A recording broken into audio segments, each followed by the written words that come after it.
Welcome to my channel জিন্দেগি কা সফর with Debapriya.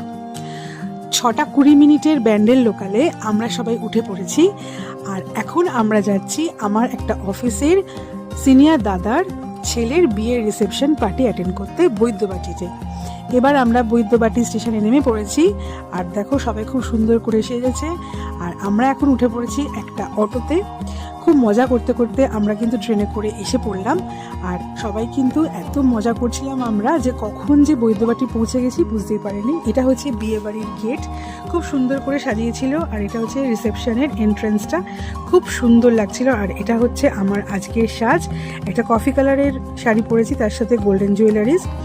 আমাদের এখানে সমস্ত এক্স যারা দিদিরা আছেন, দাদারা আছেন, তারাও এসেছিল। ইনি হচ্ছেন শিবাশিস দা, এনার ছেলেরই বিয়ের রিসেপশন পার্টি চলছে।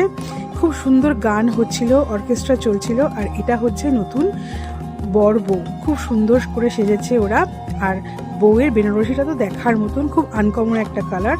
তো খুব মজা লাগছিল আমাদের, আমরা অনেকটা সময় এনজয় করলাম। আমাদের অফিসাররা যারা আছেন, স্যারেরা, তারাও এসেছেন আর আমরাও সঙ্গে এসেছি।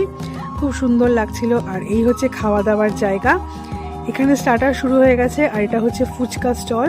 তো আমাকে তনুশ্রী বললো চলো তাড়াতাড়ি আমরা ফুচকা স্টলে দাঁড়াই। এটা হচ্ছে ফ্রেঞ্চ ফ্রাইস, এখানে কফি রয়েছে, চা রয়েছে, অনেক কিছু স্টার্টার আইটেমস ছিল, আবার ফেরারও তারা ছিল। এটা হচ্ছে জিলিপি উইথ রাবড়ি, খুব সুন্দর খেতে হয়েছিল। তো ট্রাই করেছি, আমি খেয়েছি। আর এটা হচ্ছে চিকেন কাবাব। এবার আমি মেন কোর্স শুরু করে দিলাম, কেন কি তাড়াতাড়ি ফিরতে হবে, আমার বাড়িটা অনেকটাই দূর বৈদ্যবাটি থেকে, সেই কারণে। তো এটা হলো চিকেন ভর্তা আর রুমালি রুটি দিয়ে স্টার্ট করলাম। তার সাথে হচ্ছে ফিশ ফ্রাই। ফিশ ফ্রাইটা কিন্তু প্রথম দিকে শেষ হয়ে গেছিলো, সেই জন্য আমি পোলাও আর মাটন নিয়ে নিয়েছি। মাটনটা ভীষণই নরম হয়েছিল আর টেস্ট অসাধারণ। আর এখানে দেখো রয়েছে মিষ্টি, এটা হচ্ছে ছানা, আর এখানে রয়েছে রসগোল্লা। আর শেষে কিন্তু কোল্ড ড্রিঙ্ক নিয়ে নিয়েছি। এখানে মকটেল কাউন্টার ছিল, খুব সুন্দর করে বানিয়ে দিয়েছে আমাদেরকে কোল্ড ড্রিঙ্ক, ভীষণই ভালো লাগছিল খেতে। আর আমার যে মকটেলটা ছিল সেটা ছিল পার্পল কালারের একটা ড্রিঙ্ক, দারুণ লাগছিল। অত কিছু খাওয়া দাওয়ার পরে মকটেলটা না খেলে কিন্তু ভালো লাগতো না, সেই জন্য মকটেলটা খাচ্ছিলাম, খুব ভালো লাগলো।